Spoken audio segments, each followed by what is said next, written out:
शाम का वक्त था। यूरोप के एक शानदार 5 स्टार होटल की रोशनियों में हर चीज़ चमक रही थी। एक यंग लड़की सिसिली अपने फ़ोन पर टिंडर स्वाइप कर रही थी, एक ऐसी डेटिंग ऐप जहां लोग अपने सोलमेट्स ढूंढने की कोशिश करते हैं। सिसिली को लगता था कि अब उसकी ज़िंदगी का खालीपन ख़त्म होने वाला है। और फिर उसके स्क्रीन पर एक शख्स का प्रोफाइल सामने आया, एक आदमी जिसने अपने आप को किंग ऑफ डायमंड्स लिखा हुआ था। Expensive sweets, luxury cars, private jets की पिक्चर्स, सब कुछ उसकी प्रोफाइल से एक ही चीज़ का इजहार कर रहा था।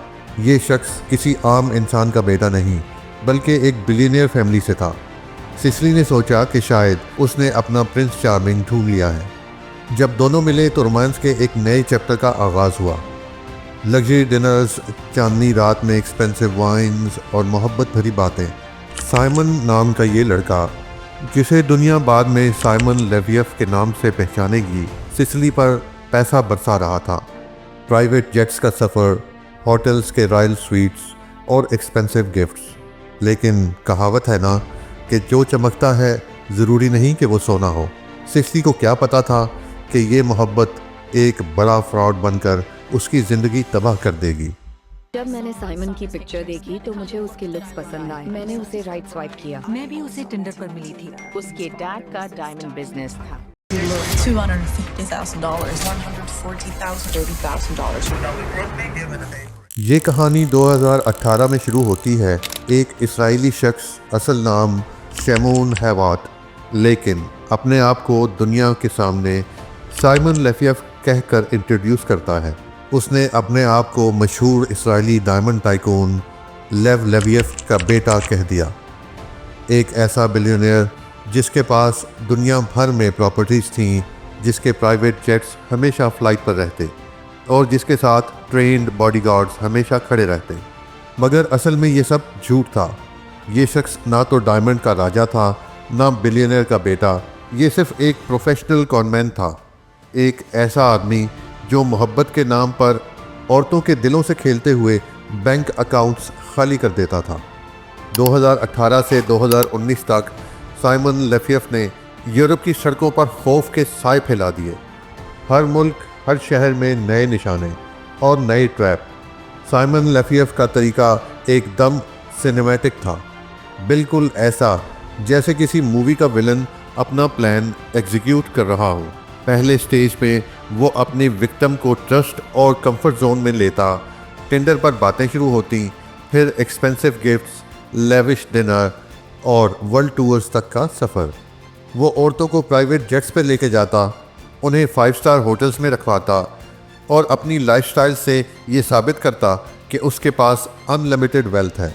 और ये सब एक केयरफुली डिज़ाइन इल्यूजन था, क्योंकि असल में ये पैसा भी साइमन के पहले से धोखे खाए हुए विक्टिम्स का था।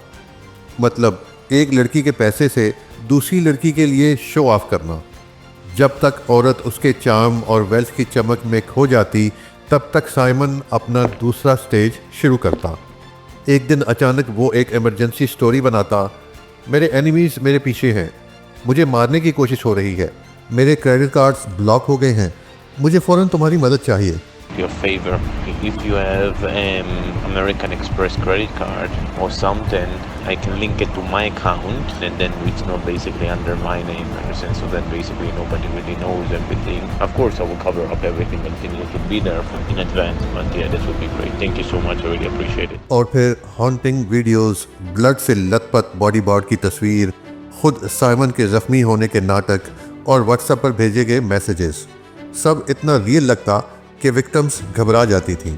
यहाँ से औरतें अपनी सेविंग्स ख़त्म करके, क्रेडिट कार्ड्स मैक्स आउट करके और बैंक से लोन लेकर उसे पैसा भेजना शुरू कर देती थीं। सवालिया निशान ये है कि आखिर क्यों औरतें बिना सोचे समझे अपनी ज़िंदगी की बचत एक आदमी को दे देती थीं? जवाब सिंपल था, साइकोलॉजिकल मैनिपुलेशन। साइमन उनके इमोशन से खेलता, उन्हें कन्विंस करता कि ये सिर्फ टेम्परेरी मदद है और जैसे ही वो सेफ हो जाएगा पैसा वापस कर देगा। लेकिन असल में पैसा कभी वापस नहीं आता था। और इस तरह शुरू होती है उन कहानियों का सिलसिला जो नेटफ्लिक्स डॉक्यूमेंट्री द टिंडर स्वेंडलर तक पहुंची। सिसिली, पमीला, एलन, 3 ऐसी औरतें जिनकी जिंदगियां इस फ्रॉड ने हमेशा के लिए बर्बाद कर दी। सिसिली की कहानी याद है, वो लड़की जिसका जिक्र हमने शुरुआत में किया था। सिसिली एक यूरोपियन 5 स्टार होटल के लग्जरी इन्वायरमेंट में उसकी मुलाकात साइमन से हुई थी। साइमन ने अपने चार्म और प्रिंस चार्मिंग वाली इमेज से सिसिली का दिल जीत लिया। रोमांटिक डिनर्स, लग्जरी कार्स और फिर शादी के वादे। सिसिली को लगा कि उसने अपना ड्रीम पार्टनर पा लिया है। लेकिन एक रात साइमन ने एक हॉन्टिंग पिक्चर भेजी।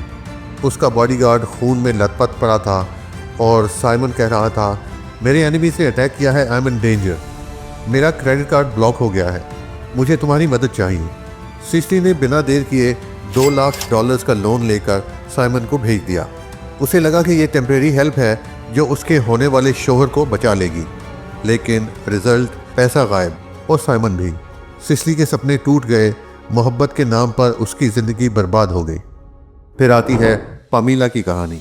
दूसरी विक्टिम थी पामीला, एक स्वीडिश लड़की। साइमन ने उसके साथ भी वही पुराना ड्रामा रिपीट किया, लग्जरी ट्रिप्स, एक्सपेंसिव डिनर्स और फिर एक दिन इमरजेंसी का नाटक। लेकिन पामीला ने कुछ अलग किया। जब साइमन ने पैसा मांगा, उसने पहले डाउट किया, उसने रिसर्च की और धीरे धीरे उससे दूर हो गई। यहाँ साइमन का ट्रैप पार्शियल फेल हो गया। Can you just tell me the truth? I know you've been in jail in. I know you've. I know that you've frauded so many people. Okay. You double crossing. लेकिन ये कहानी का and नहीं था। Elon Shaw की कहानी। और अब आती है सबसे इम्पॉर्टेंट और बोल्ड कहानी, एलन शॉ।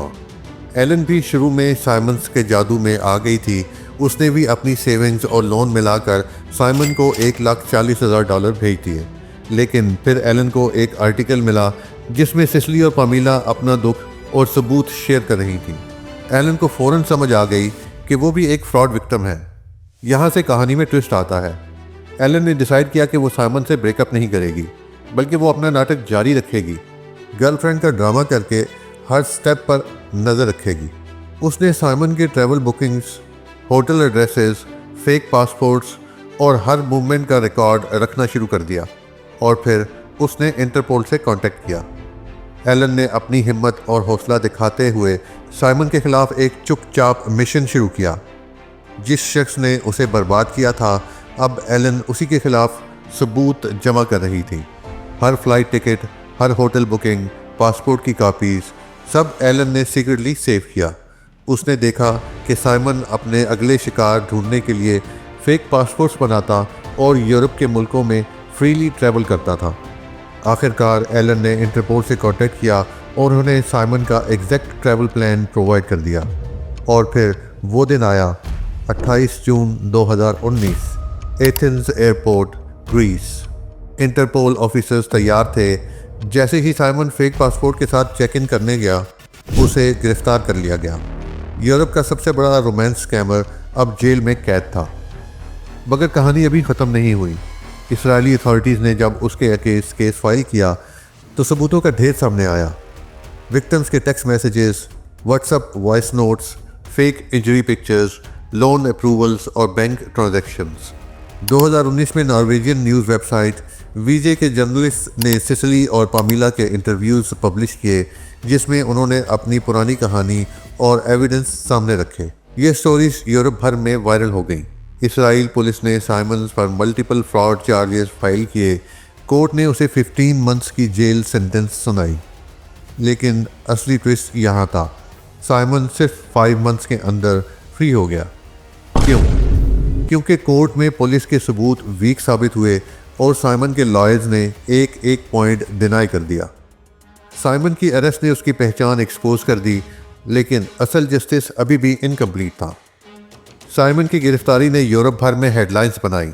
मीडिया ने उसे टिंडर स्विंडलर का टाइटल दिया। नेटफ्लिक्स ने उस पर एक डॉक्यूमेंट्री बनाई जो दुनिया भर में वायरल हो गई। लेकिन असल सवाल ये है, क्या साइमन को इंसाफ मिला? जवाब हैरत अंगेज़ है। 2019 में कोर्ट ने उसे 15 मंथ्स जेल की सज़ा दी थी, लेकिन सिर्फ 5 मंथ्स के अंदर वो रिलीज़ हो गया। रीज़न सिंपल थी, पुलिस के सबूत उतने मजबूत नहीं थे। विटनेस स्टेटमेंट्स इनकंसिस्टेंट थी। साइमन के लॉयर्स ने हर एविडेंस को चैलेंज कर दिया और फिर 2020 में साइमन बिल्कुल आज़ाद हो गया। आज साइमन यानी शमून हैवात टिंडर से परमानेंटली बैन है, लेकिन वो फिर भी एक लग्जरी लाइफ जी रहा है। मीडिया रिपोर्ट्स के मुताबिक उसने नए नाम और आइडेंटिटी से अपनी ज़िंदगी रीबिल्ड कर ली। वो सोशल मीडिया पर अपनी गर्लफ्रेंड के साथ एक्सपेंसिव कार्स और लग्जरी डिनर्स एंजॉय करता दिखाई देता है। एक तरफ सेसिली जैसे विक्टिम्स आज भी डेट्स के बोझ में डूबे हुए हैं, दूसरी तरफ साइमन बिल्कुल आज़ाद घूम रहा है। ये असल में एक फ्लॉड जस्टिस सिस्टम की तस्वीर है। यही थी कहानी टेंडर स्विंडलर साइमन लेफियफ की। एक ऐसा शख्स जिसने मोहब्बत को बिजनेस मॉडल बना लिया। सिसिली, पामिला और एलन जैसी औरतें इस गेम की विक्टिम्स बन गईं। स्कैम के नाम पर पैसा लूट लिया गया, मोहब्बत के नाम पर दिलों को तोड़ दिया गया और जस्टिस के नाम पर सिस्टम ने सिर्फ एक हाफ स्टोरी लिखी। आपको क्या लगता है, क्या साइमन जैसे फ्रॉडस्टर्स कभी असल में इंसाफ का सामना करेंगे? अपनी राय कमेंट्स में ज़रूर शेयर कीजिए। अगर आपको ये कहानी पसंद आए तो वीडियो को लाइक करें, अपने दोस्तों के साथ शेयर करें और राज टीवी को सब्सक्राइब करना न भूलिए।